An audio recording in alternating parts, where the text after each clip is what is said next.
What's going on, guys, and welcome to episode 549 of AskGSM here today for Wednesday, June 5th, 2024. I'm Graham GSM Matthews. Hope you guys are doing well and having a great week so far. Crazy to think we're already on the verge of episode 550. We did 500 about a year ago, last June, live episode of the Lexus. We're already at 550. Before you know it, we'll be at episode 600, then 1,000. Maybe not that quickly, but still comes up quickly. It's wild to think about. If you want to send in a question to the show, you can do so by tweeting me on the Twitter machine at WrestleRant with the hashtag AskGSM. Find me on Facebook as well, facebook.com/Graham.GSM.Matthews. Drop a comment on the post I usually put up on Tuesday nights, if not in the wall itself. And last but certainly not least, drop your question down below in the comment section on this very video. I'll include your question in next week's edition. Jordan B. from YouTube, their question was, back in 2014 when the Shield broke up, what side were you originally on? Were you on the side that it was too early to break them up since they just turned face? Or were you on the side that it was the right time to break them up? I was a part of the former camp at the time that thought it was too early to break the Shield up, and I still am a part of that camp 10 years later. Now, I know they went on to use all three guys pretty much immediately at the main event level. Roman Reigns was involved in WWE World Heavyweight Championship matches as soon as Money in the Bank, and was involved in another one at Battleground the following month. Rollins went on to win the Money in the Bank briefcase itself. Ambrose didn't win the briefcase, but he did feud with Rollins while he was Mr. Money in the Bank. They had main events on pay-per-view, Raw, stuff like that. And the brand split was dead and gone, and it had been dead and gone for a while by that point, so they needed the star power. Now, I know that was also almost exactly around the same time Daniel Bryan got hurt, and they needed a new world champion. They didn't take the belt off of Bryan until the following week. I feel like had they known that he was too hurt to compete, they would have stripped the championship from him on that show. Maybe they wanted to wait until the following week because they knew on that show coming out of Payback, they were having Batista quit. Batista was taking time off and didn't come back for another 5 years because Guardians blew up. He did Guardians 2 and among other movies and whatnot. So they needed the star power at the top of the card. I mean, I'm sure that was part of the reason why they split the Shield up. I think they also wanted that shock value because remember the night before at Payback, the night before their split, they had that great main event match. Not only beating, but decisively defeating, decisively dominating Evolution. It was a clean sweep. It was an elimination, no-holds-barred six-man tag team match. Great match. The Shield eliminated every member of the group. I thought it would be more back and forth, and either Evolution would avenge the loss from Extreme Rules, or it would come down to like Roman Reigns and Triple H. No, the Shield, it was a clean sweep for the Shield. And then they were at an all-time high, momentum-wise, popularity-wise, and then WWE turns around and splits them up the following night. It was definitely part of the shock value. Again, they needed that star power on the show.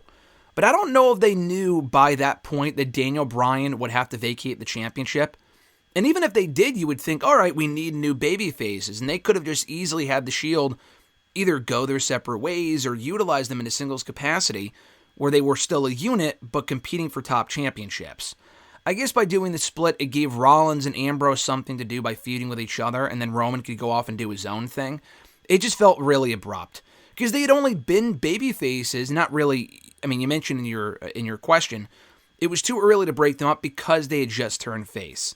They had just turned face literally maybe 3 months earlier, and even then it wasn't really official until the night after WrestleMania. They had been baby faces for a bit before Mania, feuding with the Authorities, Kane, and New Age Outlaws, which was kind of a weak-ass feud. And the match of Mania was obviously a squash, thankfully for the better. I don't think that was the original plan, but the opening segment with Rock, Austin, and Hogan went so long, went into overtime, that they turned that into a squash. And again, thankfully so, had no business being any longer than it was. But they had the Shield turn babyface officially by turning on the Authority the night after WrestleMania, feuded with Evolution for a good 2 months. And they were also feuding with the Wyatt family, but that was kind of like a heel versus heel feud. They weren't full-on baby faces by that point. They had a lot left in the tank. To quote Mark Henry, they had a lot left in the tank as baby faces for at least another couple more months. I know they had teased tension at a few different points in late 2013, early 2014. It went nowhere. But it wasn't even like Rollins was the one that was going to turn. It was probably going to be Ambrose. And that was the weird thing, too. They turned the guy that no one expected. So I do feel fully that it was a shock value thing because no one saw that coming. When they did it, no one saw that coming. They really wanted to switch things up. And again, it did turn out for the better. That Ambrose-Rollins feud, that Ambrose-Rollins rivalry was great. One of my favorite feuds as a fan of the past 15, 16 years. They had a great feud, great matches. Roman, it didn't really work out for him initially, but obviously years later it did. But they had a new star at the top of the card with Roman. It was too soon for him in that spot. He didn't really have a lot of character evolution.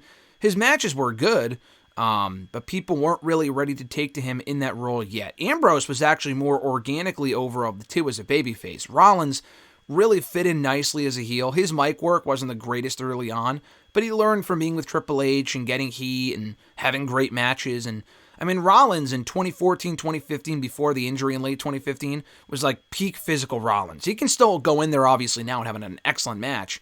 And he went on to have great matches when he came back from his injury in 2016 and beyond.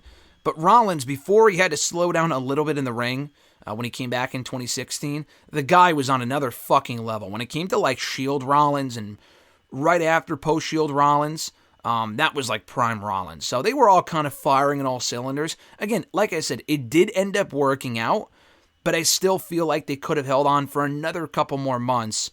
And I even said I did hashtag videos at the time. You can go back and watch those from a decade ago with me talking about, okay, they beat Evolution, what next do you do with them? That was really the peak. Anything below that would have been beneath them, I suppose. But you still could have had them competing for championships as babyfaces and really run that into the ground. Maybe not until people were sick of it, but they really could have done more with the Shield as babyfaces, or at least turn them sooner than they did. They were heels for too long. They were popular by even mid-2013. You could have turned them babyface even then, but they didn't want to do that. They were heels for a lot longer than they needed to be. That was probably part of the problem. I know Batista feels the same way. Batista's done a lot of interviews, including back then, including right after he quote-unquote quit in storyline in 2014, that he felt it was a waste to put over the Shield as big as they did, a massive endorsement of that group by having them do a clean sweep of Orton, Batista, and Triple H on pay-per-view, only to go around and have them split up. It's like, what was that even for? And that was my problem at the time.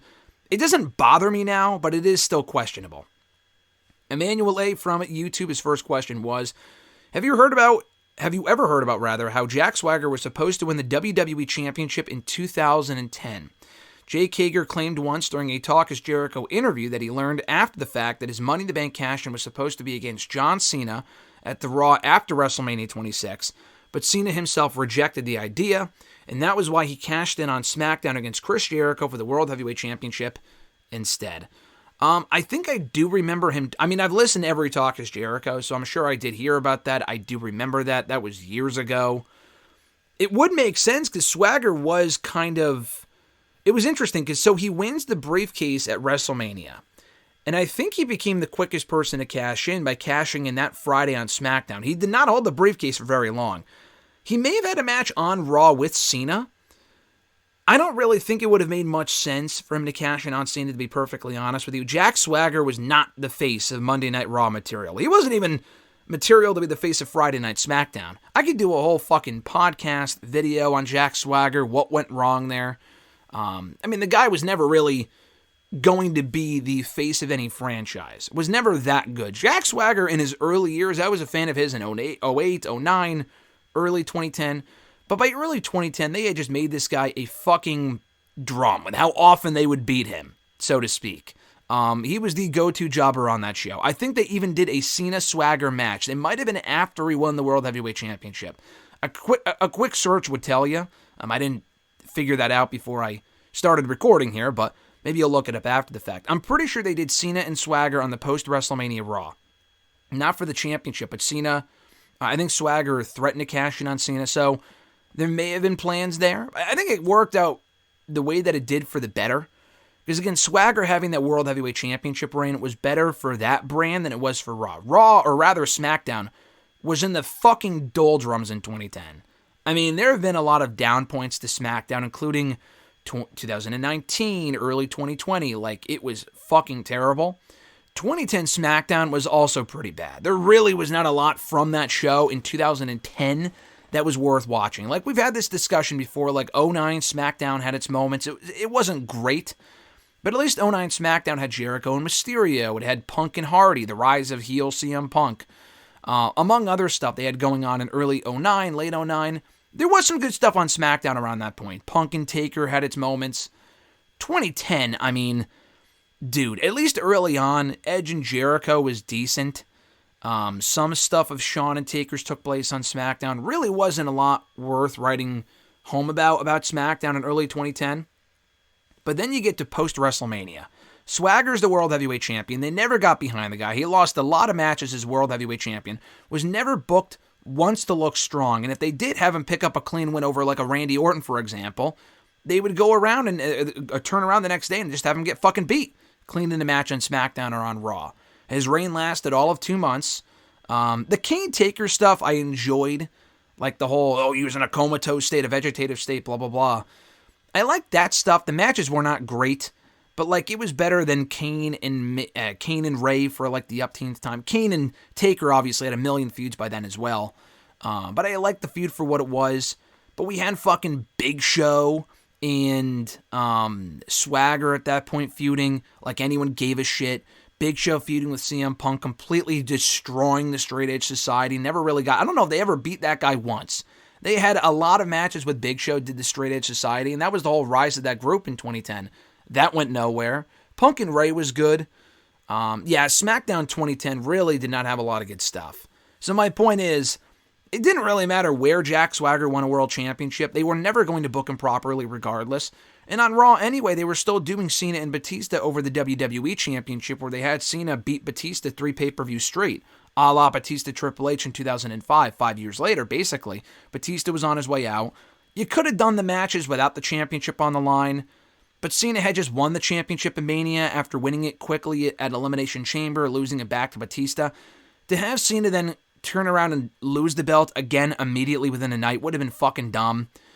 He did end up losing the championship 2 months later in that fatal four-way pay-per-view, that genius idea, to Sheamus, who had already beaten Cena for the belt a couple months earlier. They revisited the Cena Sheamus feud like anyone, again, gave a shit. The matches weren't really all that great. They were kind of generic, and Sheamus also was never really booked strong as world champion. Yeah, I feel like SmackDown was the better fit.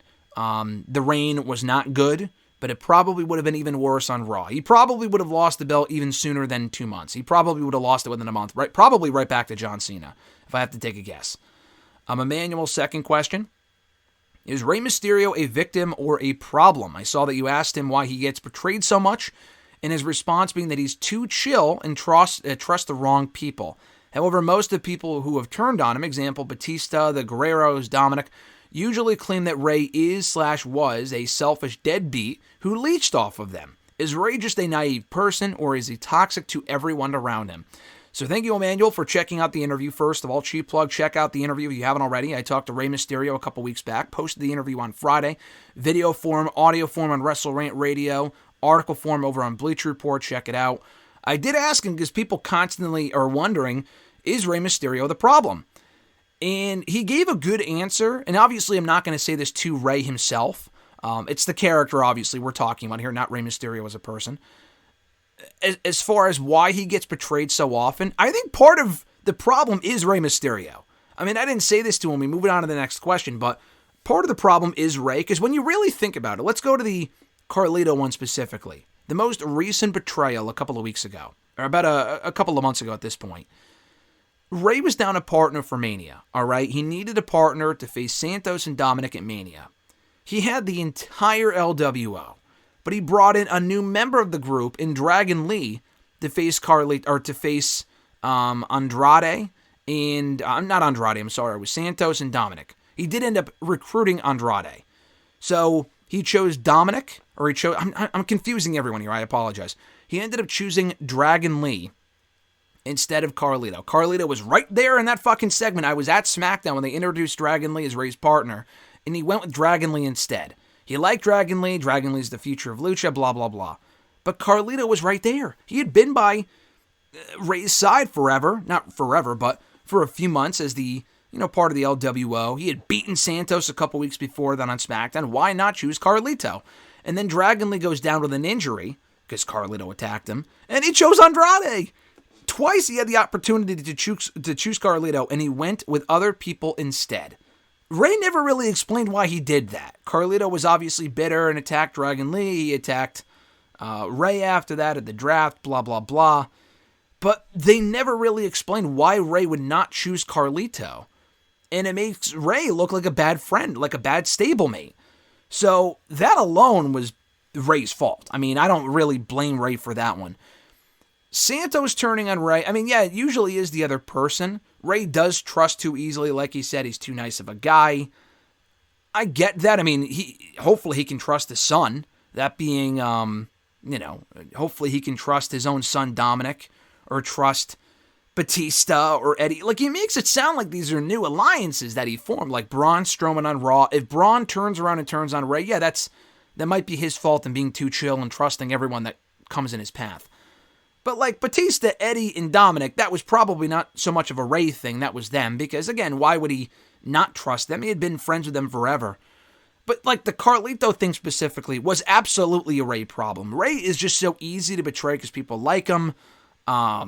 People get jealous of him in storyline. I get that, so it's not entirely a Ray problem. I think it is a bit of both.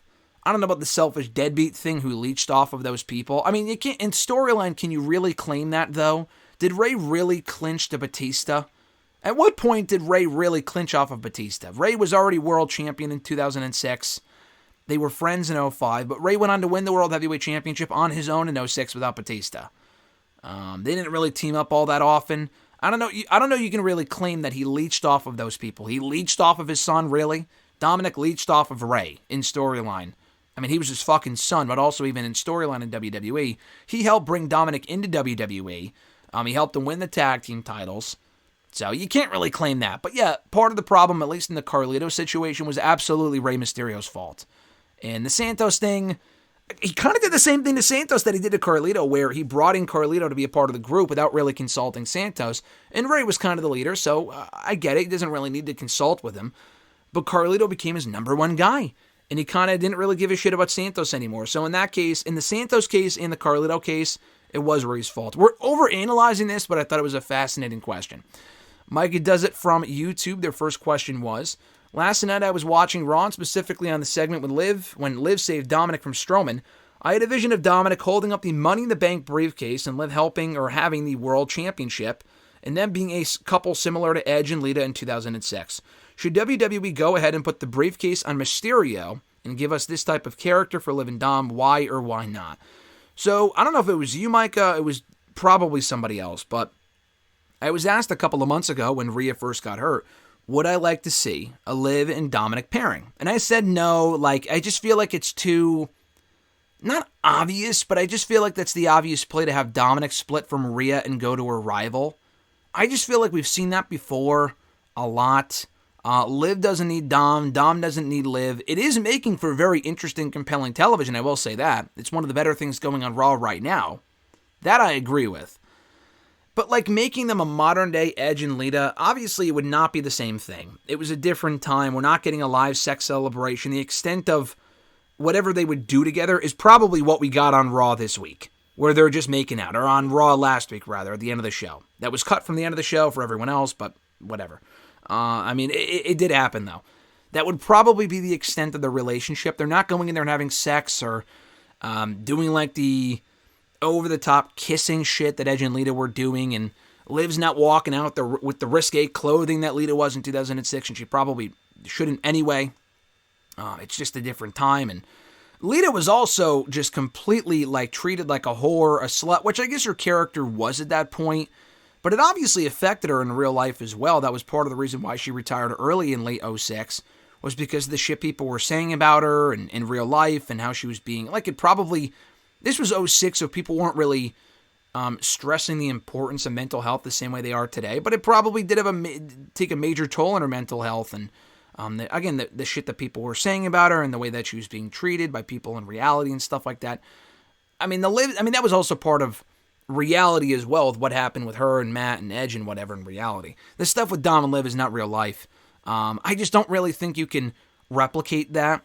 Could you do a scenario where Dom wins Money in the Bank? If he's cleared by then. He still has the fucking arm brace, right? Or did he take it off on Raw this week? I'm not sure. He could be cleared by Money in the Bank. The pay-per-view's in a month. It's on July 6th. Tomorrow's June 6th. He could be cleared by then. I thought he might be out for a little bit. They made it sound like he could only be out for 6 to 8 weeks. But I think Tommy John's surgery takes a while to recover from. He's still on the show, obviously, thankfully. But yeah, I don't know. I could see Dominic maybe winning Money in the Bank. I would not waste Money in the Bank on someone who's not going to win the World Championship. I don't think Dom is winning the World Heavyweight Championship. At this current point, Dominic is very good.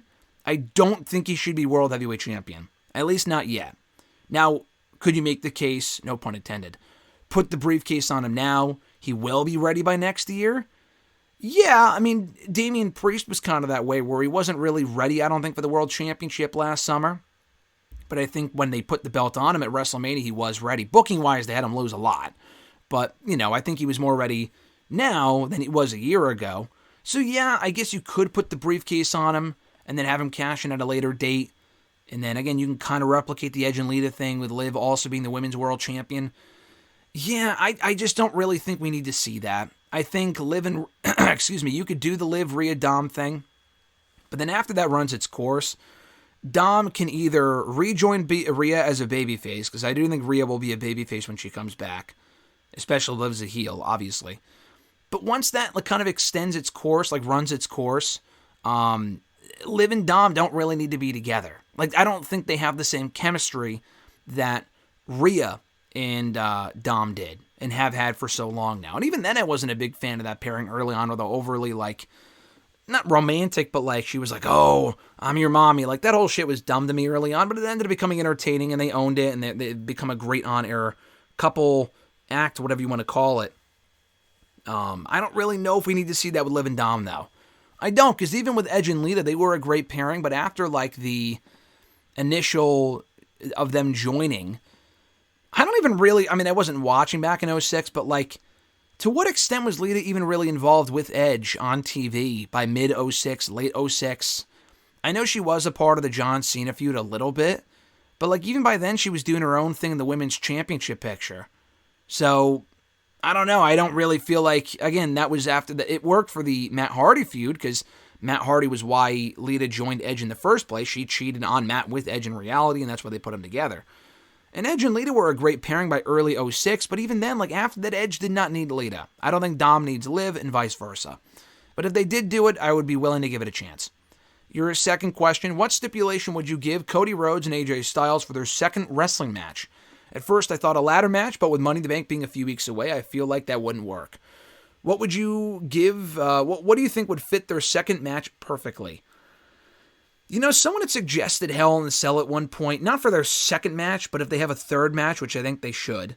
I feel like it's a bit too premature for a Hell in a Cell match. I would wait maybe another month for that.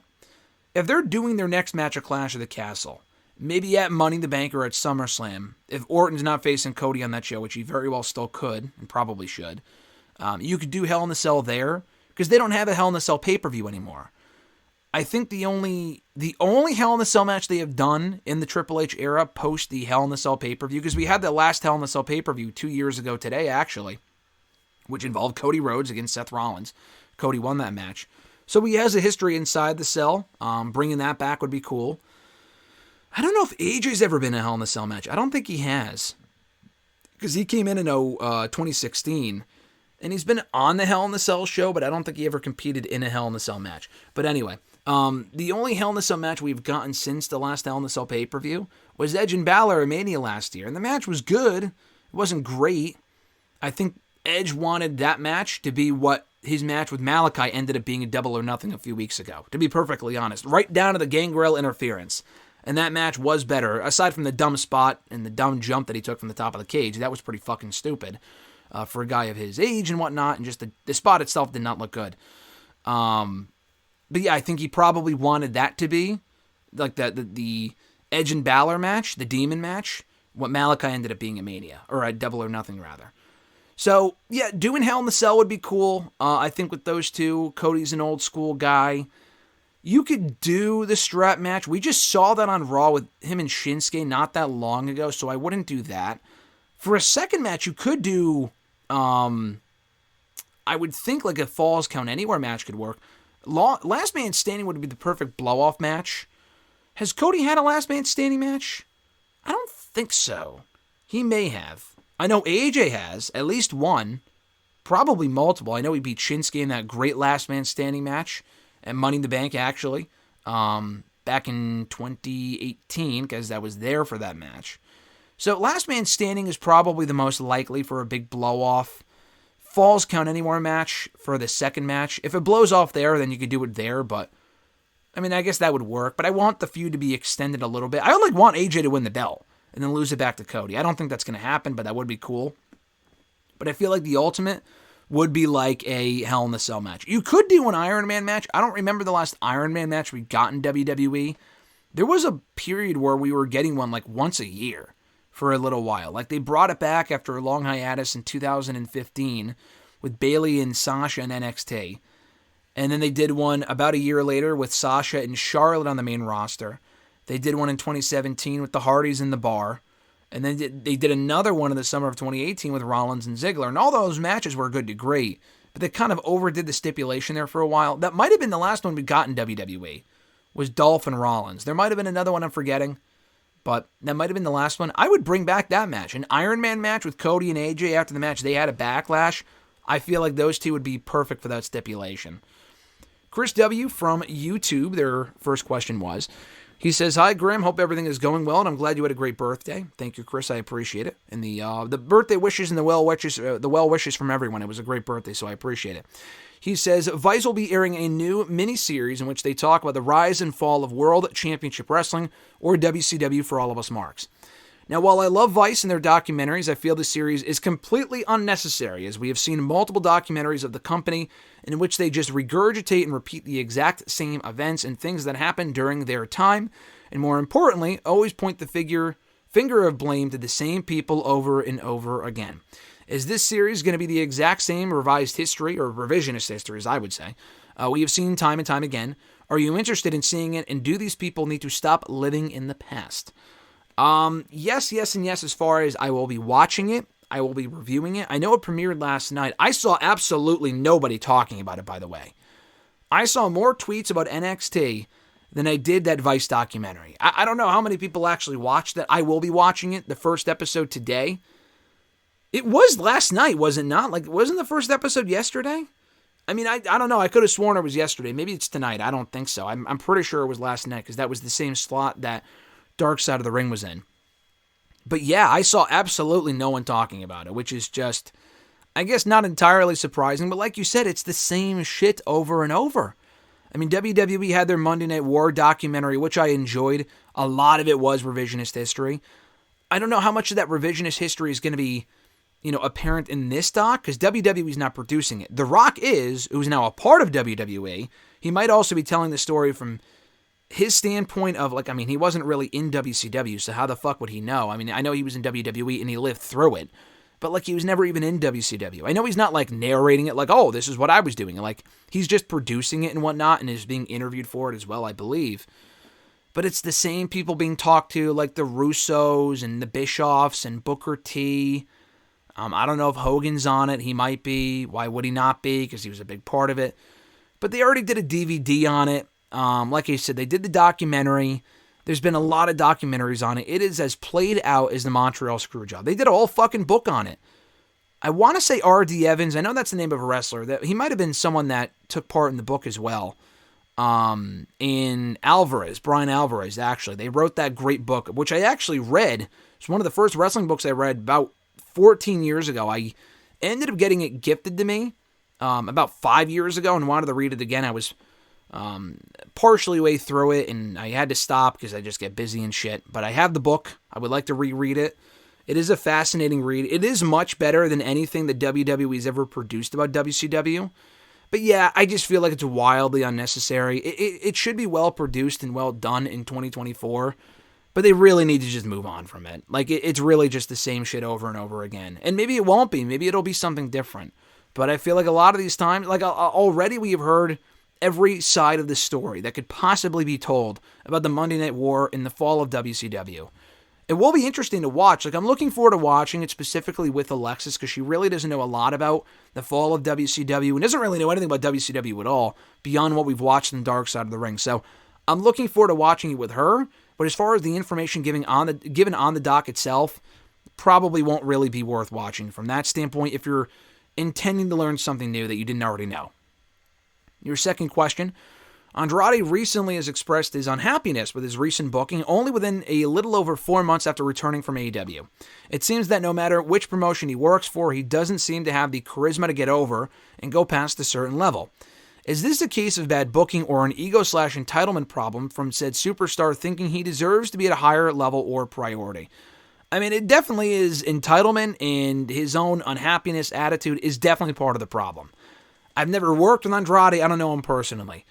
He's obviously happily married to Charlotte, and that's great. But it feels like, yes, wherever he does work, he has an attitude issue. Like, literally everywhere, and when I say everywhere, I mean WWE, NXT, and AEW. But we've had enough of a sample size now in the past 8 years to know that he is probably a big part of the problem. Andrade is immensely talented. Immensely talented. I don't know if he was ever going to become world champion in WWE. I just don't think he has the mic skills for that. I know he was NXT champion, which was the perfect fit for him. I will say, I feel like in all these companies, specifically, I mean, NXT had a great run after he got past the whole Chip and Dale dumbass dancer look that he had for a long time. Once he turned heel, he was great. But with Andrade, on the main roster in AEW, he could have been slotted higher on the card than he was. In AEW, he did absolutely nothing.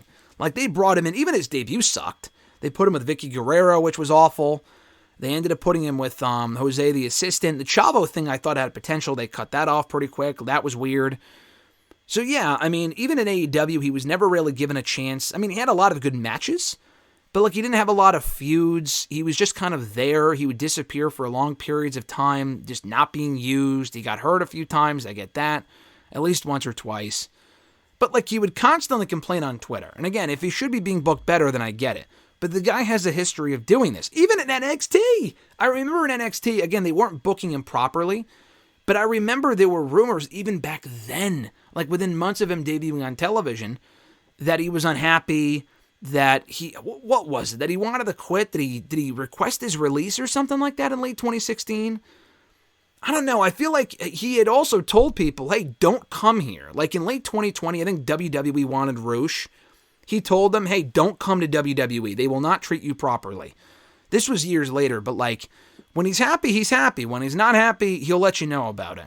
I saw the tweet or heard about the tweet that he posted a few days ago about someone making a comment like, oh, they put all the Latinos together and all the like black wrestlers together in a group, like with the Pride or something like that. All the Asian wrestlers. I mean, that's not entirely untrue. And if people have an issue with that, that's totally understandable. But he makes it public, and like, he complained about it, and then he deleted the tweet. And I'm sure he did the old tweet and delete in AEW as well. He did that a lot towards the end there. I know he had a run-in with Sammy Guevara, but even there, like, he wasn't really on the show. And we also don't know the entire story either, because they could have had bad creative for him, but like, and Miro's the same way. I don't know if the exact same way, but it could be a similar situation where they had shit for him to do. And they had creative for Andrade, and he just didn't want to do it, or didn't want to lose. I've seen people say that, like, oh, as soon as they want to have him lose, that's when he doesn't want to do shit. And WWE so far, I mean, I had seen someone made this comment on Twitter.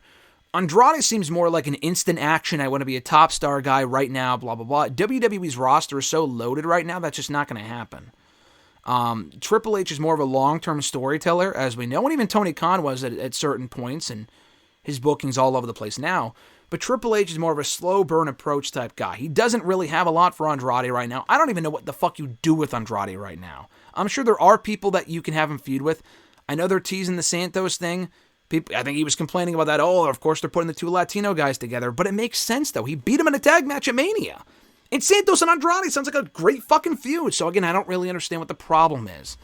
It's not like he came back and they've had him lose ever since. I mean, even Carlito has lost a lot of matches, but he's an older guy. He's basically a stepping stone at this point, and he's always on the show. I mean, Carlito, they found the right role for him, and people like Carlito, and he can still go in the ring. He's been used pretty well, I would say. Is he the world champion? No, but not everyone will be, and he shouldn't be anyway. With Andrade, it's not like they brought him in to do that, where he's in to put other people over. Has he lost a single match since coming back, at least in singles action? I don't think so.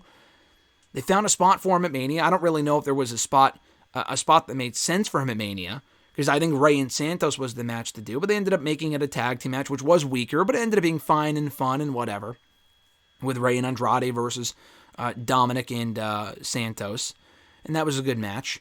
Drafted him to SmackDown. I don't know. They might be waiting until Charlotte comes back because I feel like they might have the idea of putting those two together. I know Charlotte wants it. And if anyone's going to give her what she wants, it might be Vince. Or not Vince. Vince isn't there, thank God. It might be Triple H. He might be willing to give it a shot. If it doesn't work, and I don't know if they're going to have the same on-screen chemistry that they obviously seemingly do in reality, if they've been married for a few years now and have been together for a while. I don't know if they have that same chemistry on screen, but it's worth the shot. And at least the Santos feud gives him something to do. He wasn't in King of the Ring, so he wasn't on SmackDown for about a month. That's just the way that it goes. So I don't really see the massive issue with Andrade, the way he's been booked so far. He didn't have a whole lot of direction, but they brought in a lot of people at the same time, called up a lot of people from NXT. You're not going to have plans for everyone right out of the get-go. And as far as his own attitude goes, that's obviously a factor, because he's, been unhappy everywhere that he's been, at least for the last 6 or 7 years, dating back to NXT, on the main roster, in AEW. He wanted to go there so bad, he requested his release from WWE. They gave him an early release. He went to AEW, and again, they didn't book him great. That was part of the problem there. But, like, he was on TV enough to where, like, again, I don't know, they probably had stuff they wanted to do with him, and he just didn't want to do it because he didn't want to lose.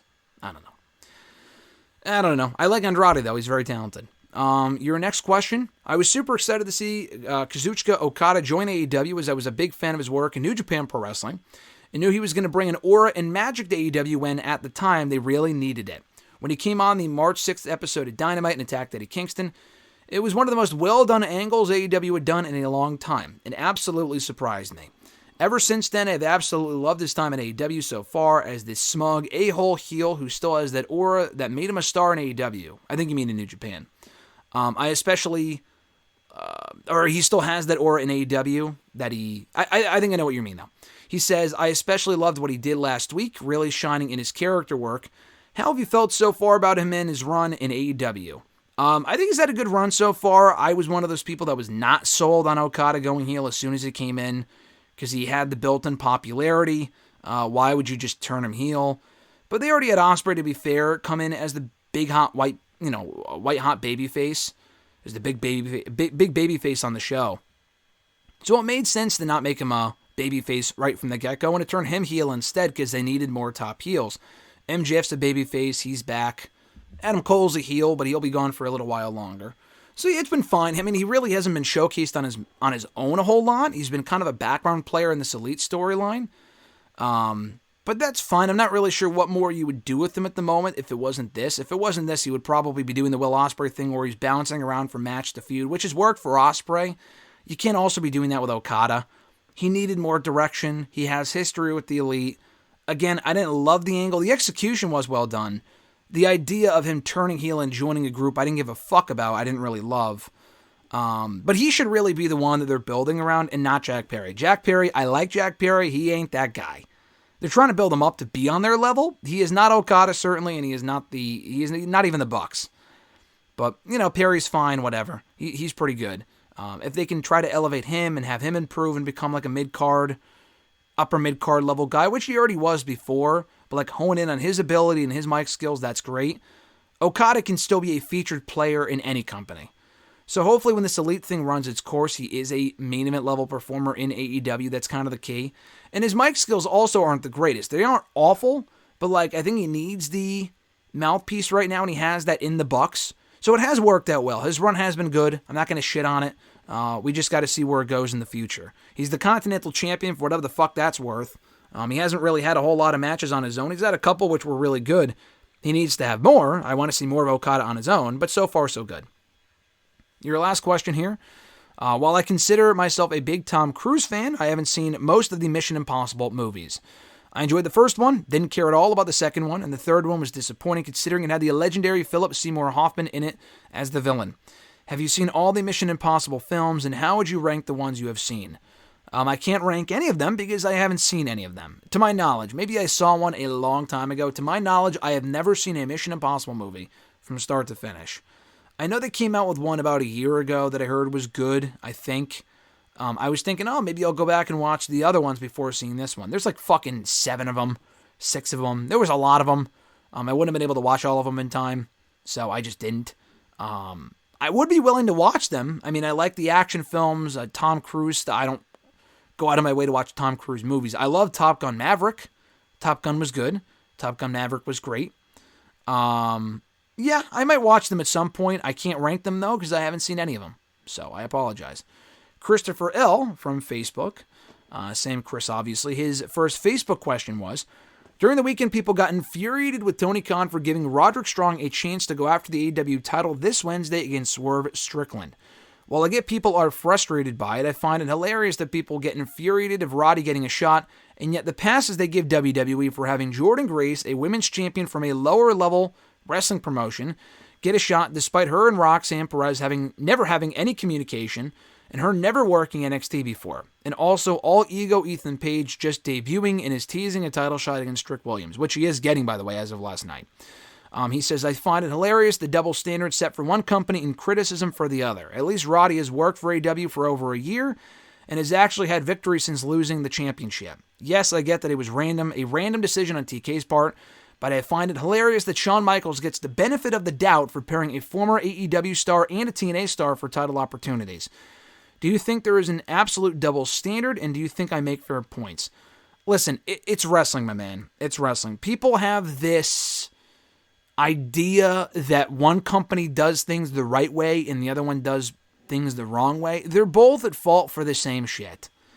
The Jordynne Grace and Ethan Page thing, I do not have a problem with at all. Now, from a storyline standpoint, have they done anything to earn those opportunities? No. But newsflash for you, my man. AEW at this point, their win-loss ranking system means absolutely nothing as well. The Bucks, before they challenged for the World Tag Team titles a few months ago again at Revolution, had done absolutely nothing. But in wrestling logic, they're EVPs, so they can give themselves a title shot. It's the same thing in NXT. I mean, wrestling logic has to apply here. A lot of this shit does not make sense. But the Bucks thing didn't make sense, but with wrestling logic, it did. The Jordynne Grace thing, I mean, even Ava said, I'm going to find someone, I'm going to give you a surprise. It could have very well been fucking Tegan Nox for all we know. It could have been anyone. Chelsea Green getting an opportunity at Roxanne Perez. I think that is more in line with the Roderick Strong thing not making sense than Jordynne Grace or Ethan Page. Ethan Page and Jordynne Grace, correct, have never wrestled in NXT before. They have done nothing to earn an opportunity in NXT's universe. But they're both established names, and yeah, so is Chelsea Green. But at least from a booking standpoint, Jordynne Grace is an amazing opponent for Roxanne Perez. It's exciting, it's new. If someone new from WWE had come right into AEW, I mean, Mercedes Moné is the exact same thing. So again, if you want to complain about this and complain about that, there are double standards around certain fans, pro AEW, pro WWE. They're all guilty of the same shit.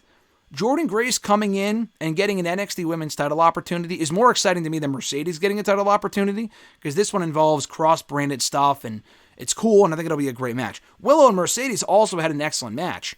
Mercedes did nothing to earn an opportunity aside from the fact from who she is. So again, that was silly, but that was more comparable to the Jordynne Grace thing. Willow, at least, or Mercedes is signed to the AEW. They could have had her at least work a couple matches. Jordynne Grace, as of right now, is not signed to WWE. It's a quick cross-promotional thing. I would like to see Jordynne Grace win. I don't think she will, and if she doesn't, that's fine. But the Roderick Strong thing, like, that to me is more comparable to the Chelsea Green thing. Chelsea Green came over, and I like Chelsea Green. She came over from Raw or SmackDown, wherever she was at the time, a couple of weeks ago, and was just gifted a title shot by Ava. She's also a heel. I mean, at least Roddy's a heel and Swerve's a babyface. But with Chelsea Green, she did nothing on the main. She's a fucking jobber on the main roster. A jobber on the main roster, and they gave her a title shot randomly to pop a number for NXT, even though I'm sure it didn't. Maybe it did, I don't know. And I like Chelsea, but again, the match was good. She was a loser on the main roster. What would she have done to earn an opportunity? She literally was just announced as the number one contender, and that was it. At least Jordynne Grace has a winning record in TNA, for whatever that's worth, and is the TNA Knockouts Women's World Champion. Ethan Page is a notable name. Hey, listen, I'd rather see Ethan Page in that spot than Noam fucking Dar, which is probably what it was going to be before Ethan Page came in. Noam Dar and Trick Williams? Absolutely fucking not. That sounds, not the match doesn't sound awful, but as a feud, that sucks. In AEW, the Roderick Strong thing is silly, and here's why. And again, I complained about WWE stuff, so we'll complain about the AEW stuff here for a second. The Roderick Strong thing, tonight the match should be great. Here's my issue with it. Is it the end of the world? No, but here's my issue with it. Roderick Strong Was he not in the same casino gauntlet match that Will Ospreay was last Wednesday on Dynamite? Maybe he wasn't. But Roderick Strong just lost the International Championship. He won one match on Collision against Lio Rush. And again, maybe he was in the casino gauntlet. I don't remember. I'm pretty sure he was, though. All right? He loses that. Will Ospreay wins it. Why does Roderick Strong, because he lost the casino gauntlet and lost his championship if he was in the casino gauntlet, and then also lost this championship at Double or Nothing, is just randomly awarded the title shot by Tony Khan? That literally makes no fucking sense. Again, because he beat Lio Rush? Why did Will Ospreay have to... I mean, if Will Ospreay was just given a title shot, okay. But he wasn't. He earned it. So Will Ospreay should be the number one contender. He's not the number one contender. He's the number two contender because Roderick Strong is getting the title shot first. It's just shit like that. It just doesn't make any sense. I guess it's a nice little attraction for Dynamite. Roderick Strong is not winning the AEW World Championship. If you wanted a match with Swerve, an eliminator, whatever the fuck they call it, a non-title match, then okay, cool. But it's not an eliminator. It's a regular match. It just doesn't make any sense. It makes absolutely no sense for Roddy to just be given a title shot when he just lost the championship and Ospreay had to go through this goddamn casino gauntlet. Why can't Will Ospreay just say, hey, I want a title shot? Then what's the point of doing a number one contenders match? Again, WWE does it, AEW does it, people will wave their flag for whatever their favorite promotion is, and it's all dumb. But in the Roderick Strong case, it was also pretty fucking dumb. The whataboutism, like, oh, NXT does it too? Yeah, NXT has its own issues, trust me. We've talked about it. It doesn't take away from how stupid the Roderick Strong thing is. The match will be great, but it's still pretty fucking stupid. His second question, what do you see out of this TNA NXT collaboration, and who do you think will benefit from this more? Also, do you find it kind of funny that TNA and WWE are officially starting a collaboration with each other just as Forbidden Door season comes around? I mean, I don't think that was a coincidence. I mean, it came around... I mean, I'm sorry, I think it is a coincidence, and I don't think that was intentional, rather, is what I meant to say. In the sense that it came out from PW Insider. WWE has wanted to work more with TNA since they used Jordynne Grace at the Rumble. They've specifically wanted to use Jordynne Grace for something, and there were rumors around even Mania weekend that WWE was meeting with TNA officials to do something. So, I mean, this has been in the works for a while, it sounds like. They just wanted to do it now for this show because they had no one else for Roxanne Perez to face on this show. It's not because, oh, Forbidden Door is coming up, we got to do it at the same show or the same month that Forbidden Door is. I mean, WWE's been petty before, and they continue to be petty, but that I just think would be a step too far. Like, who gives a shit? The WWE TNA collaboration is cool. Listen, as far as who benefits more, I think obviously benefits TNA more. Are their ratings going to go up dramatically? No. I mean, it didn't with AEW. It's not going to go up with WWE. It's just cool for the fans. Not everything is going to benefit someone. Like, for example, would a WWE AEW collaboration really benefit WWE, whose ratings are already much higher than AEW's? They have much higher attendance, that's for sure. No, that would not really benefit WWE. It would benefit the fans and the positive buzz around the product. It might benefit AEW a bit more than WWE. It probably would. Even New Japan is like the New Japan AEW partnership really benefited New Japan. In my opinion, no. I mean, I haven't really wanted to start following the New Japan product just because AEW is working with them. I follow the big shows, but I was already watching Wrestle Kingdom even before AEW came around. So, again, I don't really think that partnership has worked out, and even AEW took some of their top talent, but it's cool for the fans to get those crossovers and the cross-promotion and the inter-promotional matchups and shit like that. Same thing with WWE and TNA. I don't really think it's going to massively benefit either brand, but it is mutually beneficial in the sense that TNA has sub-zero buzz. They have a good product, no buzz. This gets people talking about TNA. People that watch NXT but have no idea what TNA is may not want to check out TNA, or at least are aware of what it is because of the collaboration. So it does benefit TNA in that sense. It benefits NXT because they really don't have a lot of veteran presence on that brand right now. A lot of people got called up again in the draft. Ethan Page mentioned last night in NXT. They lost a lot more people to the main roster. They haven't really been able to replenish the pot at all. Jordynne Grace is not signed to WWE, at least not yet. They're definitely going to snatch her up next year, as they should. But at the same time, though, they need some people people like Roxanne Perez to work with, and the newer people to work with, and they're going to get that with Roxanne Perez and Jordynne Grace. Ethan Page, and that's not a TNA collaboration thing, but they need people that are experienced for Trick Williams to work with. That's not Noam Dar, because I don't give a fuck about Noam Dar, but Ethan Page I do care about, and I think I'm looking forward to that match. It should be a good match. So, like, if Josh Alexander were to come in, the Rascal stuff, it gives NXT, and honestly benefits NXT in this sense, it makes NXT feel more must-see. Because before the TNA thing, I'm like, I don't give a shit about NXT, like, watching it live, and I was bummed I didn't watch last week's show live, because Ethan Page and Jordan Gray showed up. And it makes it feel more like must-see television. They kind of had that with the main roster collaboration last year, and then it kind of went away in the final few months of 2023, and it's just been pretty dull for most of 2024. But the TNA thing kind of renews that interest. It might wear out its welcome at some point, but for now I'm excited about it. I think it benefits both brands. I don't want to say equally because it does benefit TNA more, but both companies do get something out of it in my opinion. Your next question. I love the main event of Dynamite last week with the fast pace and the crowd completely behind the whole thing, especially with Will Ospreay. Him winning the whole thing really surprised me, especially because I assumed this was going to be the main event of All In, but maybe Tony has a game plan and a clever trick up his sleeve. What do you think the game plan is? Are you excited for the match? And more importantly, do you think it might be a little too soon for their first match? Let me mention this because you mentioned the main event last week. I thought that was a great match. I didn't really care about Dynamite last week. I thought it was kind of a ho-hum show. I thought the Casino Gauntlet match, which they also already did a month earlier, or earlier in the month on Dynamite, coming out of Dynasty, that was a very good match. This was even better.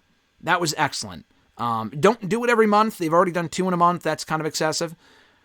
Save it as a annual thing, like a Rumble type thing, or do it twice a year. Whatever it is, I love that match concept. Don't run it into the ground, but it's a very clever concept. I was surprised that Will Ospreay won because they thought they might save that for All In. I still think they will do it at All In, and here's why. You're not going to do you can do the first match at All In. Again, that's what I thought they would do. Ospreay just won the International Championship. You would think they would have him focus on that, but whatever.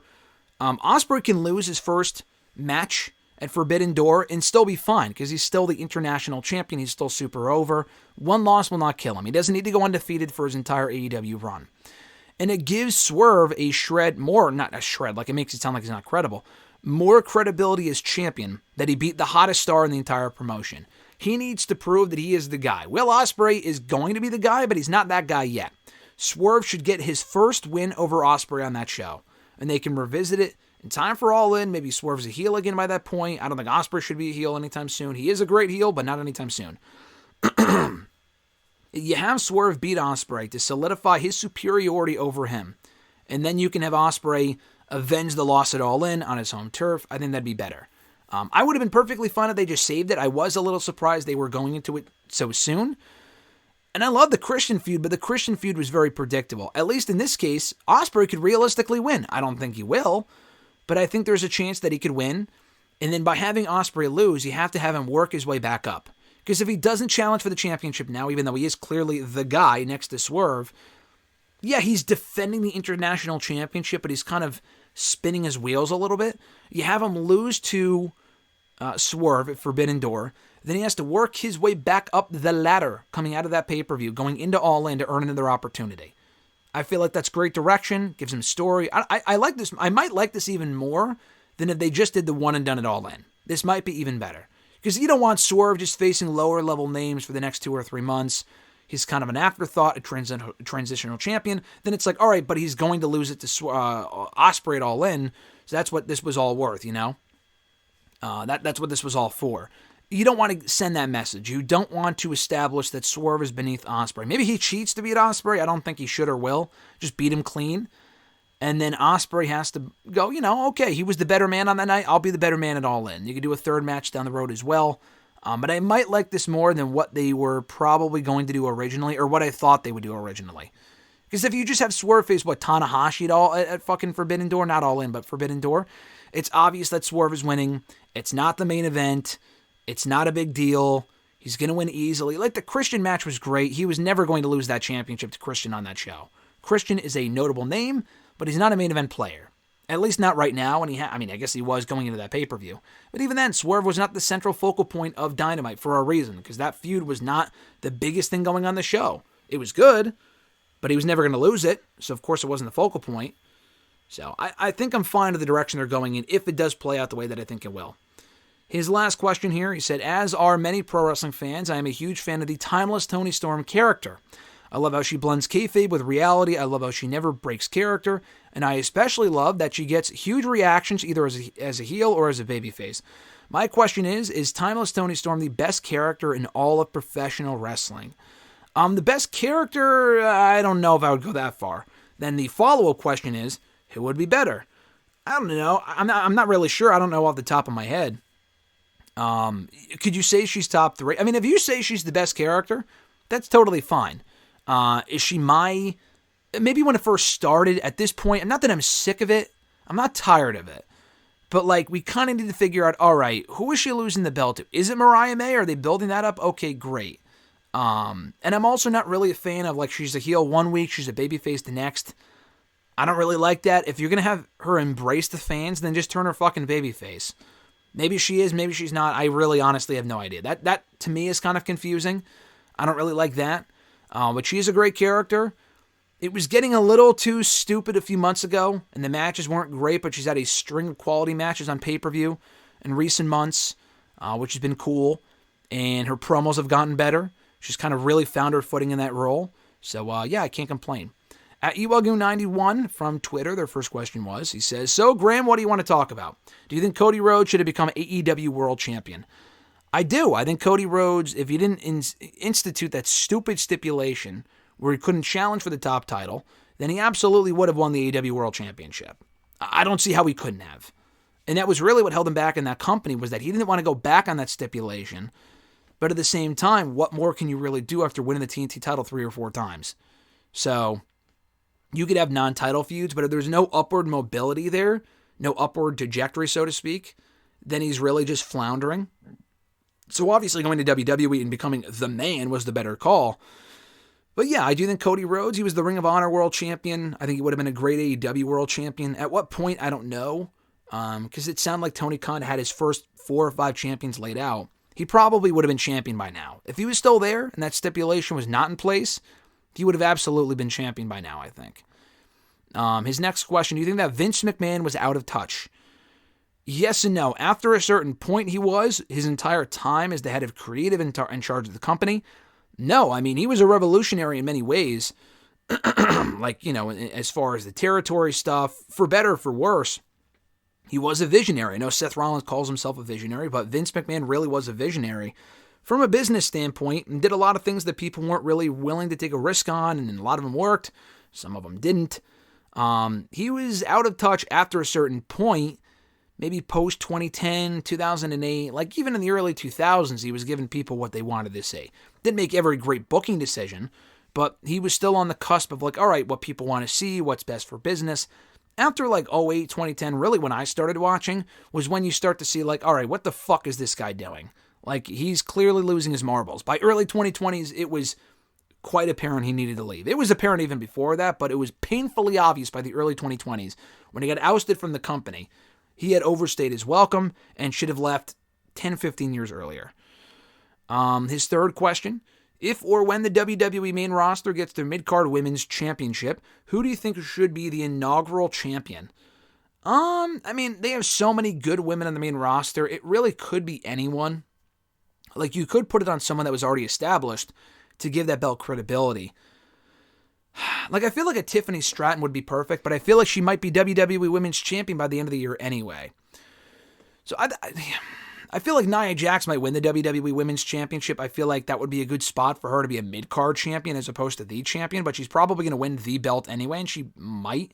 I feel like Tiffany's a better spot, a better fit for it, but if you want to give it to Nia at SummerSlam, that's fine too. I'm trying to think of someone like a Dakota Kai would be awesome. Like, I don't know if Dakota Kai is ever going to win the WWE or Women's World Championship, but her as like the, as the, what was I going to say? As like the mid-card champion would be sick. I feel like she could really bring a lot of value to that role. Kairi Sane, really anyone from Damage Control. Io, who's already the WWE Women's Champion, but, you know, her in that role would be cool. I'm trying to think of other people. Who else is on these shows? You know, Tiffany would be cool. Zelina Vega might be another one. Zelina Vega's probably, as the first one, I don't know, but she's probably never going to win a main women's title. no, she was the tag team champion, but like as these singles women's championships, she's probably never going to win that. So giving her like a mid-card belt would be cool. Candice, I think, would work well in that spot. Really, any of those women, I think, would be a good fit for the inaugural women's mid-card champion of the main roster. At noob_n_co.tv, their question was, what are your thoughts on the working relationship between WWE and TNA? I say this will be an interesting crossover, and what other wrestling promotions will be crossing over with WWE down the road? I did say the NWA since both promotions are sharing the CW network. I already talked to the WWE TNA thing earlier. As far as other promotions that could cross over with WWE, I'm surprised they did TNA because they've worked with Noah in some smaller promotions. Those companies are not TNA. TNA is not a big promotion, but it's a mainstream promotion here in the US. It's not AEW.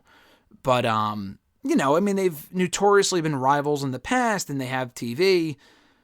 That's really where the value is, though. Working, doing a crossover with like Noah, it's cool, but it's not really benefiting the fans. Like, there's no one from Noah I really care to see in NXT. I'm just ignorant. I don't watch the product, but it benefits someone like a Charlie Dempsey to go over there and have like a quick run and work with different styles of wrestlers and stuff like that. But as far as the TV product, like, I can't imagine many people from Noah coming out. Like, that's what AEW's problem is. They bring in these random people from fucking, not really New Japan, but like CMLL. Like, who gives a shit? Is this really benefiting anyone on the show aside from Tony Khan being a mark for CMLL? Like, I'm sure CMLL is a good promotion, but like, they're bringing people in that I don't know. I don't give a fuck about. They're not going to stick around. Is it really benefiting Chris Jericho, who doesn't really need the benefit or the experience or the exposure to be working with these people? No, it doesn't. So the TNA thing, I think it works because they can work with the lesser experienced people. It gives TNA exposure. I like that pairing a lot more than AEW and CMLL, personally. Them and New Japan makes more sense. But like CMLL, they have a lot of great talent. They've had some quality people on AEW TV. But if we're never going to see these people again and they're not working to benefit the current AEW roster, then what's the point? Or even benefit CMLL in any meaningful way. Yeah, but other promotions crossing over with WWE. NWA would be funny. I know you've said before they're both on the CW come the fall. What value at this point? Maybe 5 years ago, but even then, like, I know there was talk of NWA being on the WWE network. I think Billy Corgan has confirmed this. Back in early 2020, right before the pandemic, and the pandemic kind of shut those talks down, of them transferring from YouTube to the WWE Network, which probably worked out for the best because WWE Network is no longer a thing here in the US. Maybe they would have gone to Peacock. That might be better than...